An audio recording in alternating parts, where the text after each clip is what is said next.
Shalom, Bapak, Ibu, Saudara yang dikasih oleh Tuhan. Pada pagi hari ini kita boleh datang menghadap hadirat Tuhan.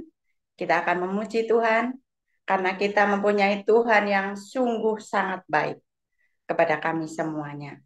Mari kita buka doa pada pagi hari ini dengan memuji Tuhan. Yesus, kau sungguh baik.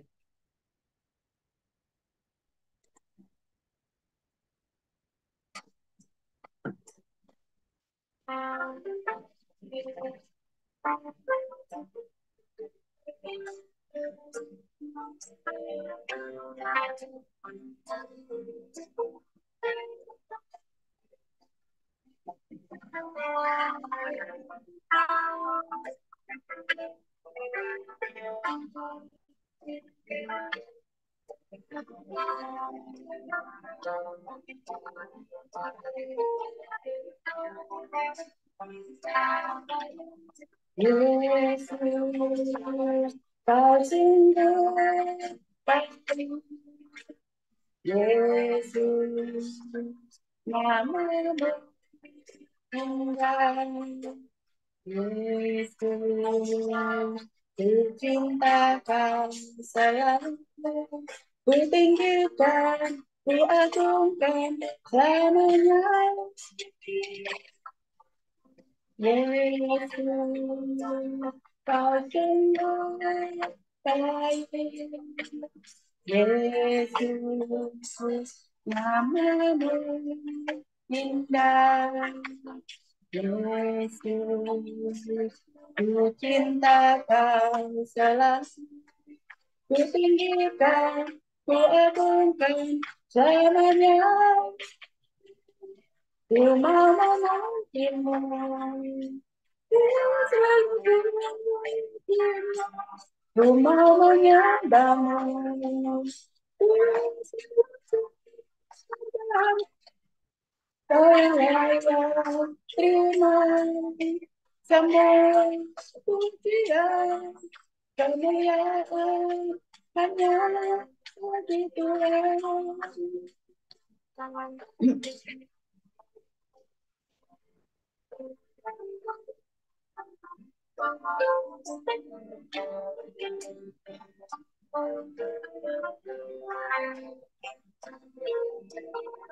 Mari kita datang kepada Tuhan memuji serta memuliakan Engkau.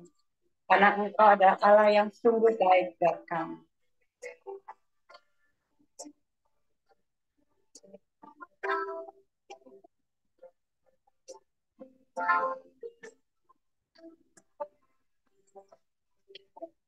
Yesus, kau sungguh baik. Yesus, namamu indah. Yesus, ku cintakan selalu, ku tinggikan, ku agungkan selamanya. Yesus, kau sungguh baik.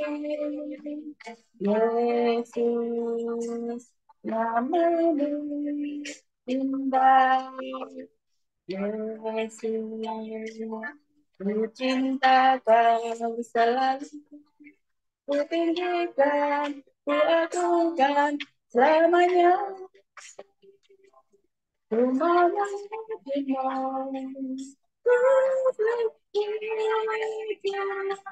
ku mau menyembahmu, ku selalu kau yang layak terima semua kemuliaan hanya bagi Tuhan. Ku mau memujimu, ku mau menyembahmu, ku kau yang layak terima semua pujian kemuliaan hanya bagi Tuhan.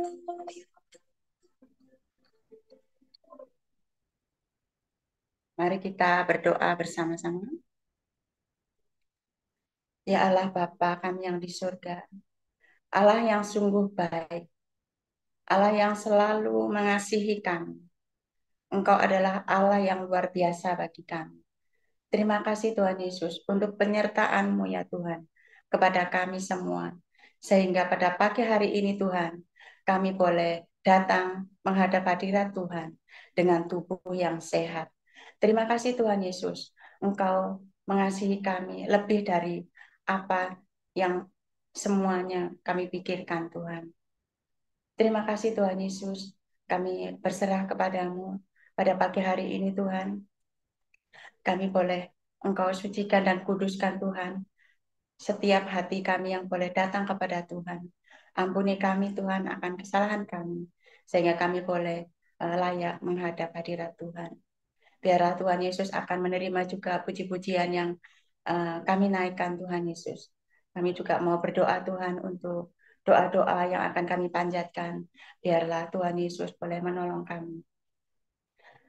Tuhan, pada pagi hari ini Tuhan kami menyerahkan persekutuan doa pada pagi hari ini ke dalam tangan Tuhan. Biarlah kiranya internet Tuhan juga boleh berjalan dengan baik Tuhan sehingga persekutuan kami tidak terganggu ya Bapak.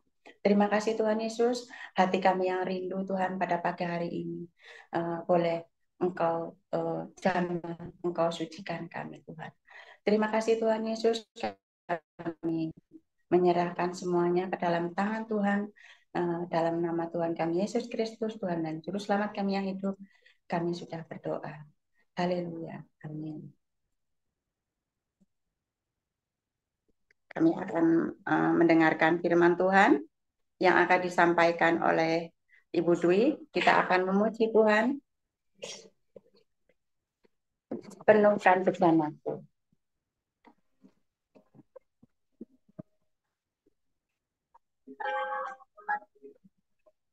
Biarlah hati kami seperti bejana yang rindu dan haus akan firman Tuhan.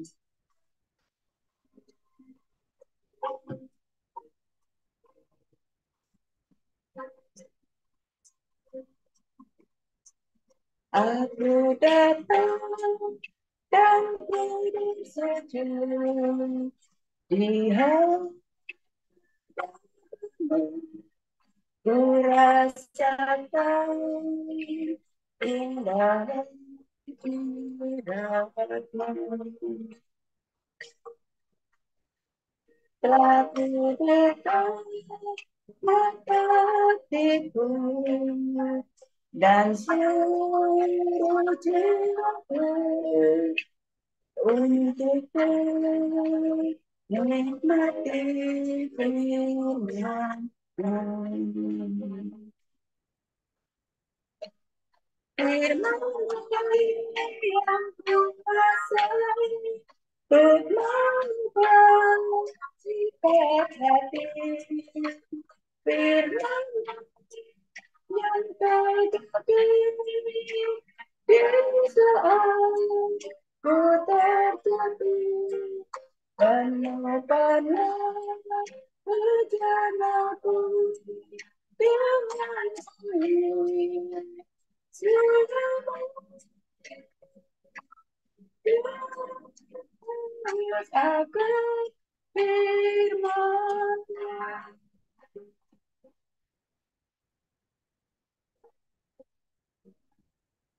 Tuhan Yesus, dalam pada pagi hari ini Tuhan, kami boleh Engkau berkati Tuhan dengan firman Tuhan. Biarlah Engkau Tuhan boleh berbicara melalui hamba membutuhkan Tuhan untuk menyampaikan isi hati Tuhan. Terima kasih Tuhan. Aku datang dan bersujud di hatimu, rasakan indah jiwamu.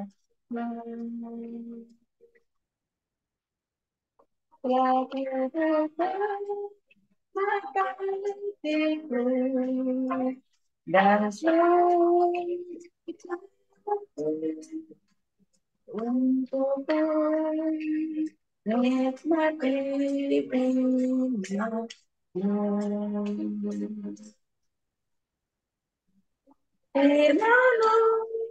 yang kuasa untuk mengubah sikap hati. Firman-Mu yang katakan di saat ku terjatuh. Benar-benar perjalananku dengan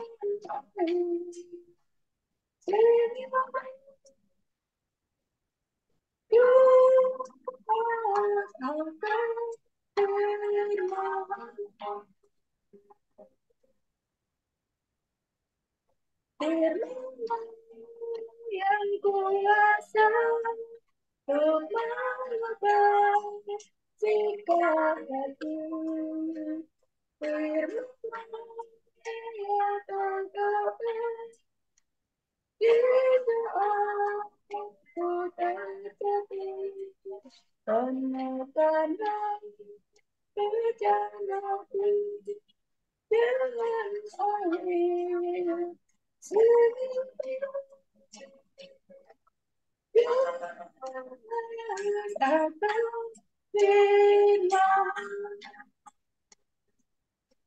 Pulau apa itu?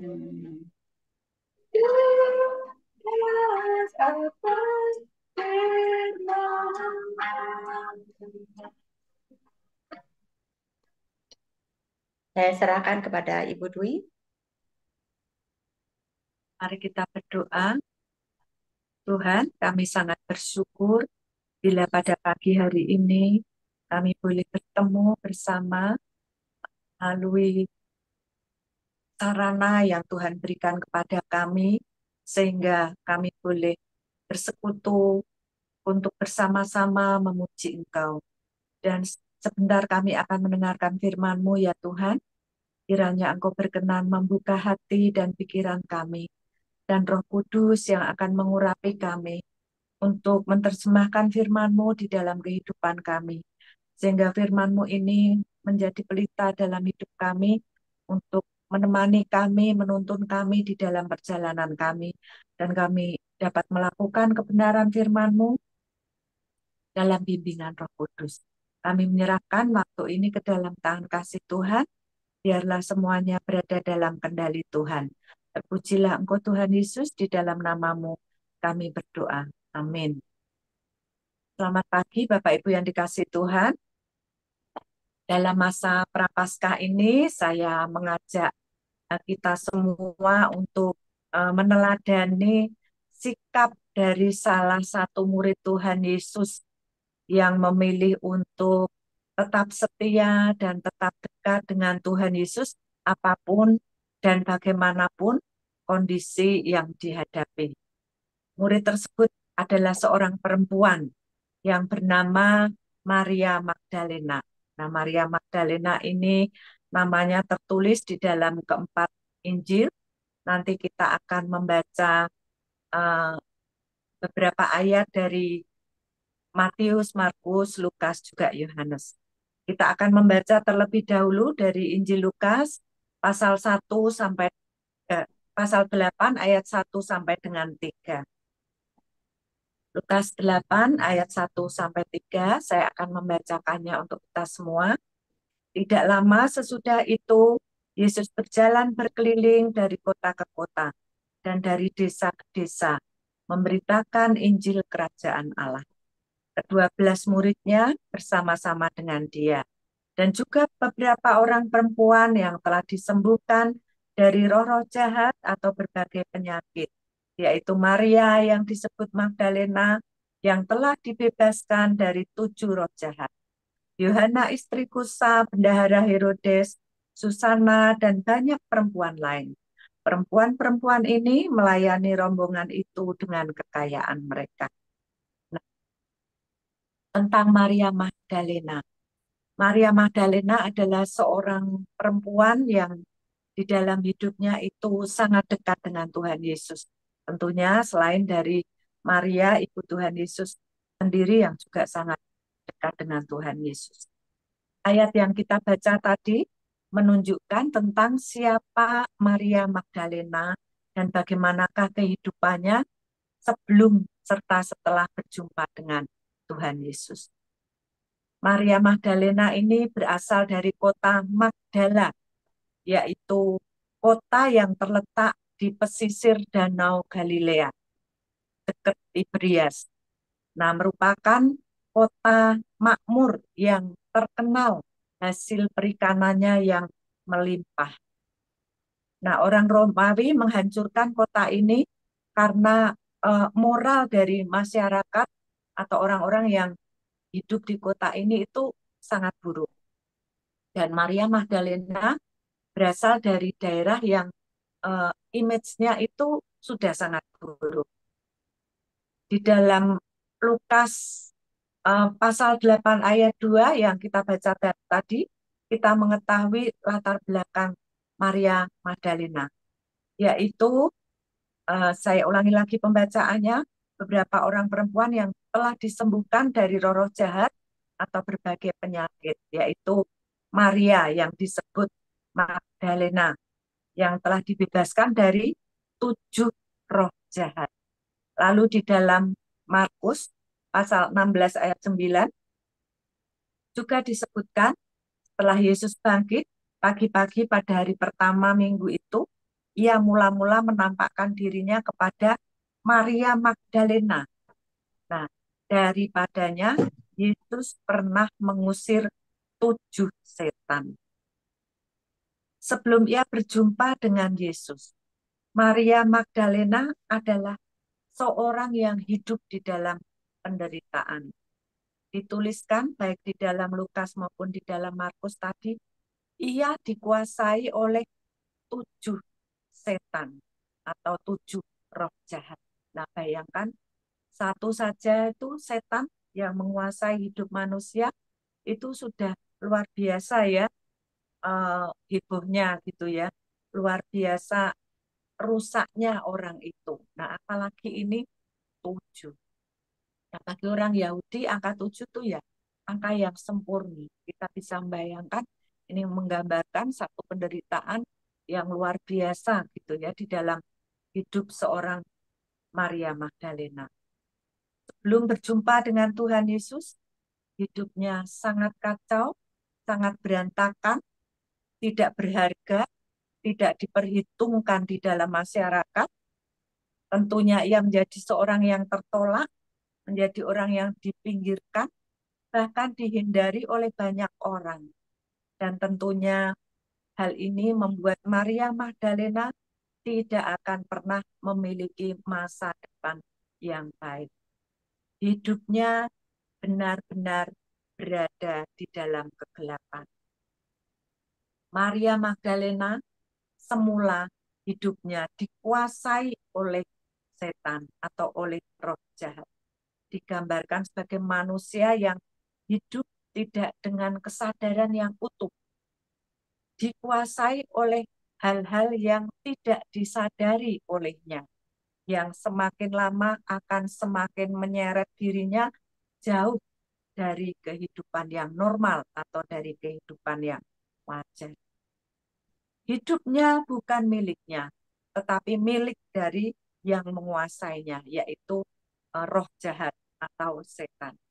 Namun setelah Tuhan Yesus berjumpa atau Maria berjumpa dengan Tuhan Yesus melepaskan dia dari kuasa kegelapan dan hidupnya berubah total, berubah 180 derajat. Maria Magdalena dibebaskan dari penderitaan dan dosa atau setan yang membelenggunya. Kalau dulu setan yang menguasai hidupnya, sekarang setelah ia berjumpa dengan Tuhan Yesus, maka Tuhanlah yang kini menguasai hidupnya. Nah, di dalam perubahan hidupnya setelah berjumpa dengan Tuhan Yesus, Maria menjadi salah satu pribadi yang berjalan di garis depan di dalam mengikuti Tuhan Yesus. Apa yang dilakukan oleh Maria setelah hidupnya menjadi milik Tuhan? Maria Magdalena bersama-sama dengan perempuan-perempuan yang lain mengiringi Tuhan Yesus atau mengikuti Tuhan Yesus. Dimanapun Tuhan Yesus pergi untuk mewartakan kabar keselamatan, menyembuhkan orang sakit, mengusir setan, dan lain sebagainya. Ketika Tuhan Yesus melakukan banyak mujizat lain, Maria Magdalena mengikuti Tuhan, mengiringi Tuhan, dan menggunakan hidupnya serta apa yang dimiliki untuk melayani Tuhan. Di dalam Markus 15 ayat 41 memberi penjelasan bahwa mereka semua, yaitu murid-murid Tuhan, telah mengikut Yesus dan melayaninya waktu ia di Galilea. Dan juga di situ banyak perempuan lain yang telah datang ke Yerusalem bersama-sama dengan Yesus. Jadi seluruh hidup Maria Magdalena diserahkan kepada Tuhan Yesus melalui hidupnya dan melalui apa yang dia miliki, dia melayani Tuhan Yesus. Nah, di dalam mengiringi Tuhan, di dalam melayani Tuhan, kita melihat perjalanan kesetiaan Maria Magdalena, yang mana dapat dikatakan perjalanan kesetiaannya di dalam mengikut Tuhan itu sedang diuji ketika Tuhan Yesus menghadapi suatu hal atau kondisi yang tentunya di luar pemikiran dari para murid-muridnya, termasuk Maria Magdalena. Maria Magdalena mengikuti dan melayani Tuhan Yesus bukan hanya pada masa-masa Tuhan Yesus ini mengalami kejayaan, mengalami masa-masa populer di mana Tuhan Yesus dicari oleh banyak orang yang ingin mendapatkan pelayanan Tuhan Yesus.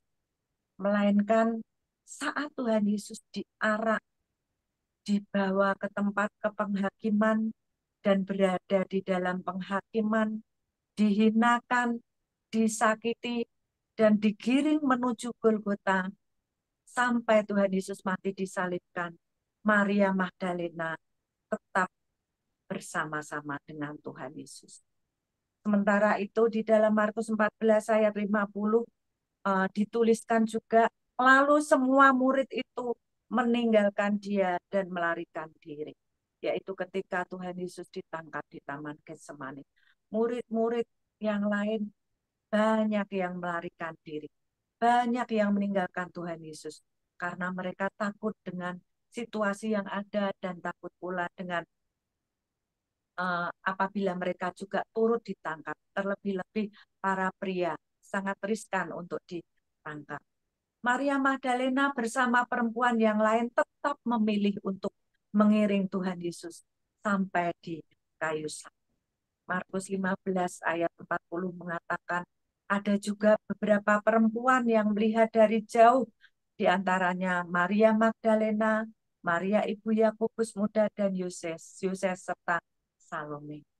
Yohanes 19 ayat 25 menuliskan, dan dekat salib Yesus berdiri ibunya dan saudara ibunya, Maria, istri Klopas, dan Maria Magdalena. Nah, Bapak Ibu yang dikasih Tuhan, apa yang bisa diharapkan dari seseorang yang sudah mati atau sudah meninggal dunia? Tentunya ini juga berlaku untuk banyak orang. Ketika Tuhan Yesus sudah mati, dan mereka tidak pernah membayangkan, meskipun Tuhan Yesus mengatakan bahwa ia akan bangkit pada hari yang ketiga, tetapi ketika keadaan mendesak, semua itu hilang dari pikiran mereka. Sehingga mereka berpikir, apa yang bisa kita lakukan? Dan sebagian besar orang akan pergi meninggalkan Tuhan Yesus. Tetapi Maria Magdalena serta Maria yang lain, perempuan yang lain, tetap memilih untuk dekat-dekat dengan Tuhan. Maria Magdalena juga mengantarkan Tuhan Yesus sampai ke kubur, mengiring jenazah Tuhan Yesus. Matius 27 ayat 61 mengatakan, tetapi Maria Magdalena dan Maria yang lain tinggal di situ duduk di depan kubur itu. Markus 15 ayat 47. Maria Magdalena dan Maria ibu Yoses melihat di mana Yesus dibaringkan. Perempuan-perempuan ini termasuk Maria Magdalena tidak mau jauh-jauh dari Tuhan Yesus. Ingin selalu dekat dengan Dia. Kemudian setelah Tuhan Yesus dimakamkan, pada hari yang berikutnya, pada hari yang ketiga, Maria mengunjungi kubur Yesus. Bermaksud untuk meminyaki dan merempah-rempahi. Tetapi Maria Magdalena melihat kubur itu telah kosong. Dan dia bertemu dengan malaikat Tuhan. Matius 28 ayat 1 mengatakan setelah hari Sabat lewat menjelang menyinsinya fajar pada hari pertama minggu itu, pergilah Maria Magdalena dan Maria yang lain menengok kubur itu. Markus 16 ayat 1. Setelah lewat hari Sabat, Maria Magdalena dan Maria ibu Yakobus serta Salome memberi rempah-rempah untuk pergi ke kubur dan meminyaki Yesus. Yang terakhir di dalam Yohanes 20 ayat 1. Pada hari pertama minggu itu, pagi-pagi benar ketika hari masih gelap, pergilah Maria Magdalena ke kubur itu dan ia melihat bahwa batu telah diambil dari kubur. Maria Magdalena yang memilih untuk setia dan tetap dekat dengan Tuhan Yesus mendapatkan anugerah dan dia bertemu dengan Tuhan Yesus pada saat kebangkitan Tuhan. Setelah Yesus bangkit pada hari Minggu pertama itu, ia mula-mula menampakkan dirinya kepada Maria Magdalena, yang daripadanya Yesus pernah mengusir 7 setan. Di dalam Yohanes 20 ayat 18 dikatakan Maria Magdalena pergi dan berkata kepada murid-murid, "Aku telah melihat Tuhan," dan juga bahwa Dia yang mengatakan hal-hal itu kepadaku. Selama Yesus hidup, Maria Magdalena telah memperoleh persahabatan yang sangat baik dengan Tuhan. Nah, untuk kesetiaan dan ketekunannya di dalam mengikut Tuhan, serta kemauannya dan kerinduannya untuk selalu dekat dengan Tuhan, sementara yang lain menjauh dari Tuhan Yesus, maka Maria Magdalena ini mendapatkan anugerah. Di dalam Alkitab kita katakan ia yang pertama kali melihat bahwa Tuhan Yesus itu telah bangkit dan Tuhan Yesus menampakkan diri kepadanya. Dan ia juga mendapat kepercayaan dari Tuhan untuk menjadi pemberita yang pertama tentang bangkitnya Tuhan Yesus kepada murid-murid yang lain. Dari beberapa hal tadi kita bisa melihat betapa jelasnya perubahan hidup dari seorang Maria Magdalena. Kehidupan yang lama di dalam dirinya berbanding terbalik dengan kehidupannya yang baru. Setelah berjumpa dengan Tuhan Yesus, Maria Magdalena telah menemukan tujuan hidupnya, yaitu kehidupan yang baru yang ia jalani bersama dengan Tuhan, yang ia dedikasikan untuk Tuhan. Nah, yang bisa kita teladani dari seorang Maria Magdalena ini adalah Maria Magdalena ini seorang yang menyadari posisinya dan seorang yang mengerti bagaimana ia harus berterima kasih atas belas kasih Tuhan yang ia dapatkan. Ia meresponi pengampunan Tuhan dan mendedikasikan hidupnya yang semula milik kuasa kegelapan, didedikasikan seluruh hidupnya untuk Tuhan. Ia menunjukkan perubahan hidup yang luar biasa, menjadi seorang murid yang setia. Dan ia mampu membuktikan kesetiaannya kepada Tuhan dalam keadaan sulit dan tiada harapan sekalipun. Maria mengikuti dan melayani Tuhan Yesus bukan hanya pada masa-masa ketika Tuhan Yesus mengalami kejayaan. Masa-masa ketika Tuhan Yesus menjadi seorang yang sangat populer, sangat dipuja-puja oleh banyak orang. Melainkan ketika pada titik seolah-olah titik akhir kehidupan Tuhan Yesus, Maria Magdalena menjadi murid yang setia dan tetap dekat dengan Tuhan. Sampai kemudian kembali Tuhan Yesus mengalami masa kejayaan, yaitu kebangkitannya. Maria pun tetap dengan setia lebih-lebih lagi untuk mengikut Tuhan. Nah, untuk itu mari kita mencoba untuk tidak memandang latar belakang seseorang, tetapi kita melihat bagaimana perubahan hidupnya, merasakan pula perubahan hatinya. Nah, siapa yang menduga seorang mantan orang gila ya, seorang Maria Magdalena yang mantan orang gila ini menjadi seorang yang sangat diperhitungkan dan kehidupannya ditulis di dalam Alkitab. Nah, bagaimana dengan kita?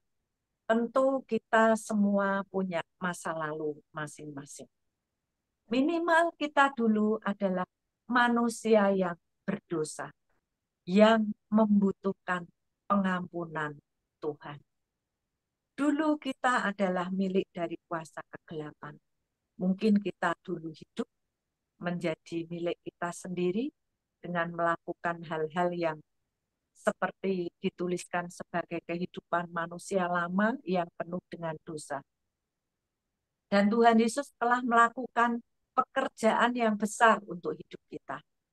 Pekerjaan besar yang dilakukan oleh Tuhan Yesus bukanlah sesuatu yang bersifat sementara, seperti menyembuhkan kita dari sakit, seperti memberkati kita ketika kita membutuhkan sesuatu. Tetapi pekerjaan besar yang telah dilakukan oleh Tuhan Yesus untuk kita adalah pekerjaan besar yang bernilai kekal untuk kehidupan kita, yaitu menebus kita, menyerahkan dirinya, mati di kayu salib, demi menebus segala dosa dan pelanggaran kita, supaya kita mendapat hidup dalam perdamaian dengan Tuhan, dan hidup dalam kekekalan bersamanya. Lalu bagaimana kita hidup sebagai seorang yang telah menerima pengampunan dan penebusan dari Tuhan, serta hal-hal yang telah dipersiapkannya untuk kita di kemudian hari. Marilah kita meneladani sikap Maria Magdalena yang mendedikasikan hidupnya untuk Tuhan dalam kesetiaan kepada Tuhan dan tetap memilih dekat dengan Tuhan sebagai bentuk ucapan syukurnya kepada Tuhan yang telah melepaskan dia dari kepahitan. Meskipun seolah-olah Tuhan itu diam saja terhadap kita saat kita berada di lembah kekelaman, atau Tuhan seolah-olah tidak menjawab apa yang kita perlukan, tapi kita tetap mendedikasikan hidup kita di dalam kesetiaan kepada Tuhan. Dalam situasi apapun dan dalam kondisi apapun, mari kita tetap hidup di dalam kesetiaan kepada Tuhan dan memilih untuk dekat dengan Tuhan. Bagaimanapun kita dan apapun keadaan kita. Amin. Mari kita bersama-sama bersaat. Kami bersyukur kepada Engkau ya Tuhan. Kami boleh melihat kehidupan seorang Maria Magdalena yang telah mengalami pembaharuan dan dia telah sungguh-sungguh mendedikasikan hidupnya di dalam kesetiaan mengikuti Tuhan. Demikian pula ya Tuhan, di dalam kehidupan kami, apapun yang menjadi situasi yang kami hadapi atau kondisi yang kami hadapi, ingatkan kami untuk selalu memilih setia dan memilih dekat dengan Tuhan dan tetap berada di jalan Tuhan. Di dalam namamu Tuhan Yesus, kami menyerahkan renungan yang telah kami dengarkan ini, biarlah menjadi bekal iman dalam perjalanan hidup kami di dunia ini. Haleluya. Amin. Saya serahkan pada Bu Arif. Terima kasih Bu Dwi untuk firman Tuhan yang disampaikan pada kami semua pada pagi hari ini. Adalah firman-Mu ini yang sudah kami dengar, boleh kita ikuti. Kita tetap taat dan setia kepada Tuhan dalam kondisi apapun, sesulit apapun. Kita punya Tuhan yang sanggup untuk menolong kita. Kita akan berdoa syafaat. Sebelum kita berdoa, kita akan memuji Tuhan waktu yang tepat.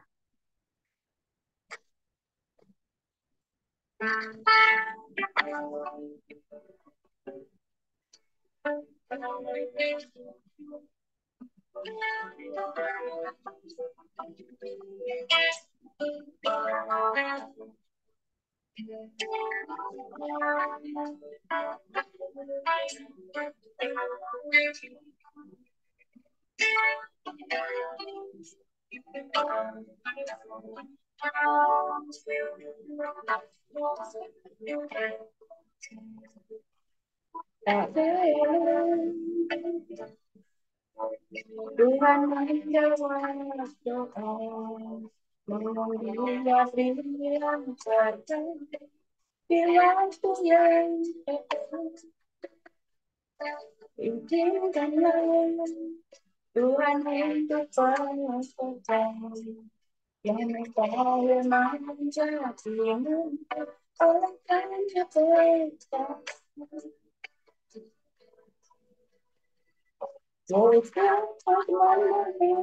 Lebih dari yang sudah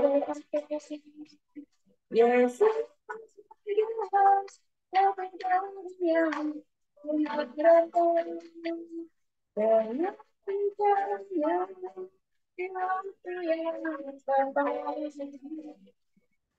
ku kan melihat dia jangan sama.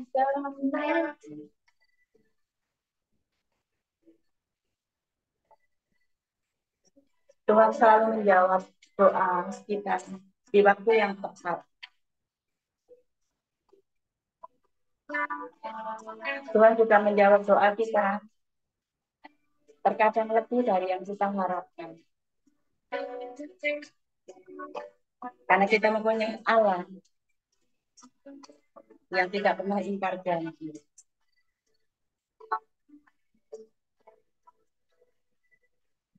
Tak ada Tuhan menjawab doa, namun Dia yang terbaik di waktu yang tepat.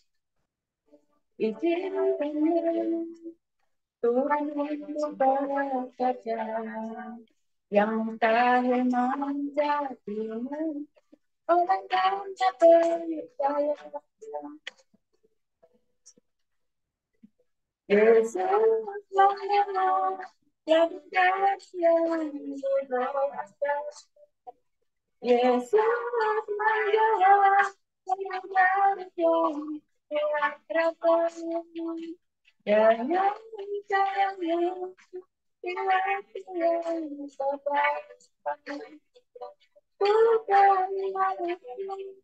Tuhan berikan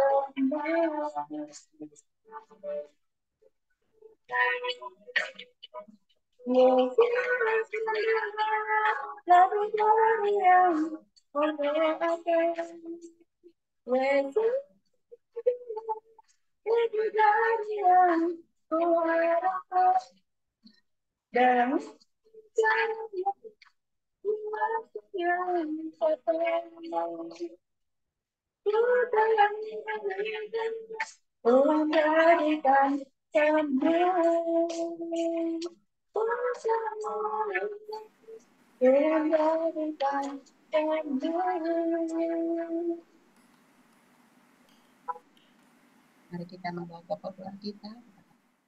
Bapa, kami juga mau menyerahkan seluruh jemaat GKMI Pengharapan dimanapun kami berada. Yang kiranya pimpin sertai kami dalam kehidupan kami masing-masing, khususnya di dalam masa Prapaskah ini. Kami boleh senantiasa mempersiapkan hati kami untuk menyongsong hari di mana Engkau menyelamatkan kami. Karya keselamatan-Mu melalui kayu salib ini ya Tuhan, sehingga kami boleh mensyukuri keselamatan yang Kau berikan dalam kehidupan kami, mensyukuri kebangkitan Tuhan yang boleh membawa berkat di dalam kehidupan kami, memimpin kehidupan kami. Karena itu kami boleh terus menjadi garam dan terang Tuhan di tengah dunia ini, menjadi berkat bagi orang-orang yang ada di sekitar kami ini Tuhan. Terima kasih ya Bapa. Kami serahkan seluruh doa-doa kami dalam tangan-Mu. Hanya di dalam nama Tuhan Yesus kami sudah berdoa. Kita sama-sama pujikan Bapa, terima kasih. Bapa, terima kasih. Bapa, terima kasih. Bapa di dalam surga, ku berterima kasih.